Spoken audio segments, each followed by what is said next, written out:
సర్పంచ్ నమస్తే అప్ప. సర్పంచ్ సర్పంచ్ ఏదో పెట్టావు సర్పంచ్. 3 రోజులే బేదలు అయితే ఏముండవు సర్పంచ్. నానేం చేయలే అప్ప, నీకు బేదలు పడితే నానేం చేయాలి చెప్పలే. చేసేటప్పుడు చెబుతూ కదా అప్ప, మాట ఇచ్చావా? ఏ సమస్య వచ్చినా కానీ నన్ను చూసుకుంటాను రాంటివా? అవసరమే బేదలు పట్టిందని నీ దగ్గరికి వచ్చాను అప్ప. ఇప్పుడు ఎటువంటి పైన దానికి ఎట్లా అవసరం ఉన్నదని ఏమన్నదాన్ని నన్ను అడిగండి.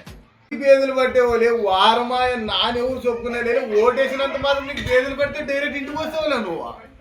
ఏంటి మమ్మీ ఎవడీడు? నాకు అవసరం నన్ను ఇవ్వదుకొచ్చా నాకు చూపించాలి ఇప్పుడు. అప్పుడు చెప్పేవి ఏ సమస్య వచ్చినా చూపిస్తానని. సరేలే అప్ప, నన్ను యాభై చెప్పాను. నాకు పట్టేవా, నాకు టానిక్ తెచ్చినా నన్ను ఇస్తాను కూడా. వానికి టానిక్లు తెచ్చాపా, నాకు టానిక్లు ఇచ్చారు కదా, టానిక్లు అయిపోయి నాకే ఉంటే ఉన్నా పట్టే పేరు వానికన్నా బాగా ఉంటే అయిపోయి చాలా మంచిగా పోయేసాను వదినా, పోయేసాను.